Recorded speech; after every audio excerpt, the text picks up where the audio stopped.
In 1928, British archaeologist Leonard Woolley dug deep into the sands of southern Iraq and opened a tomb that had been sealed for 4.5 millennia. What he found inside defied all logic. This is Woolley's actual floor plan of the excavation site. It maps out 74 human skeletons alongside chariots and draft animals, all laid out with clinical precision and covered in gold and lapis lazuli. These remains belong to the citizens of Ur, a Sumerian metropolis that housed an estimated 65,000 residents. By the 3rd millennium BCE, it was one of the largest and most advanced urban centers on Earth. The city commanded a massive maritime trade network. Merchant ships sailed from the Persian Gulf, exchanging goods with civilizations as far away as the Indus Valley in modern-day Pakistan and India. Ur wielded economic power on par with the pharaohs of Egypt. Yet beneath the streets of this sophisticated, cosmopolitan hub lay a silent, meticulously ordered mass grave, a chilling reality that severely complicates our understanding of early human civilization. Above ground, Ur was an architectural marvel. Its builders mastered the use of sun-dried mud cores encased in baked brick and bitumen, allowing them to construct a sprawling, durable urban landscape. The crown jewel of this engineering was the Great Ziggurat of Ur. Commissioned by King Ur-Nammu, this massive, 3-tiered step pyramid loomed over the flat plains. It was dedicated to Nana, the Sumerian moon god and patron deity of the city. The ziggurat operated as the city's central bank, where administrators processed agricultural surpluses and recorded food allotments for the entire population. The city also left a massive theological footprint. Biblical tradition identifies the site as Ur of the Chaldees, the geographical and spiritual birthplace of the patriarch Abraham. By all external measures, Ur was the enlightened, commercial, and religious epicenter of the ancient Near East. But that glittering public facade masked the institutionalized, lethal rituals occurring deep beneath its foundations. We have to look past the towering ziggurats and descend into the dirt. Excavators uncovered 16 unique burial shafts, the royal tombs, packed with an astonishing concentration of wealth. The grave goods were forged from exotic materials pulled from across the continent: gold from Anatolia, lapis lazuli from Afghanistan, and carnelian from the Indus Valley. The artistry of these items is staggering. This piece, known as the Ram in a Thicket, is a goat standing against a flowering tree. It was crafted from gold leaf, lapis, and shell over a wooden core, proving a mastery of metallurgy unmatched in the 3rd millennium BCE. The tombs also contained several intricate bull-headed lyres.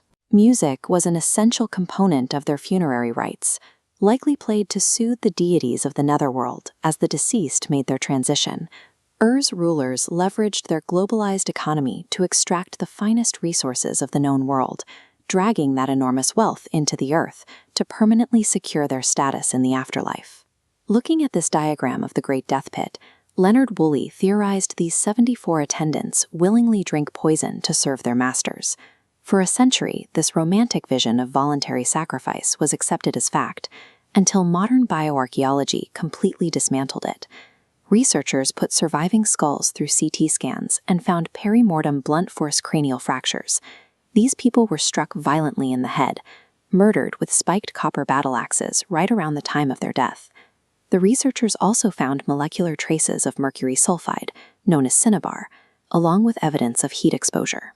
The bodies were partially mummified, baked, and treated with chemicals to stave off decomposition during lengthy, multi-day funeral ceremonies. These soldiers, musicians, and servants did not volunteer.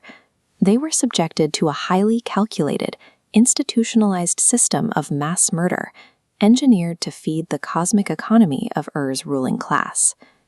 To understand the architects of this system, we can look at the tomb of Queen Puabi.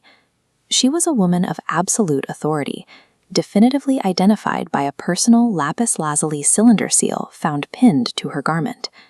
When her tomb was opened, archaeologists found her wearing this immense, delicate headdress. Fashioned from hundreds of gold leaves, ribbons, and rosettes, it rested crushed against her skull, an enduring symbol of her absolute dominance. This duality of beauty and brutality is perfectly captured in an artifact called the Standard of Ur. One side, dubbed the Peace Panel, displays seated elites enjoying banquets, listening to lyre music, and reaping the agricultural bounty of the land. But flip the box over, and you find the War Panel. Here, heavy chariots trample enemies, and captured prisoners are paraded naked and bleeding before the king, demonstrating the violent subjugation required to maintain the state. The Standard of Ur is the civilization in miniature. The creation of their exquisite, groundbreaking culture required a foundation of absolute brutality and rigid hierarchy. Nearly 100 years after Woolley's excavation, major questions remain.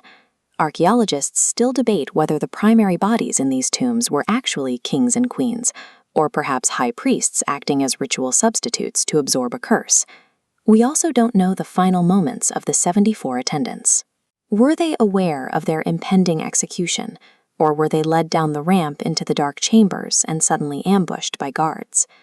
And perhaps most perplexing, after occurring during a relatively brief window in the early dynastic period, this practice of massive, lethal death pits suddenly and completely vanished from Sumerian history. We are left to look at the gold and the bones and wonder, what does a society's willingness to systematically slaughter its own people for the glory of Ur tell us about ancient theology and about the darkest capabilities of human nature?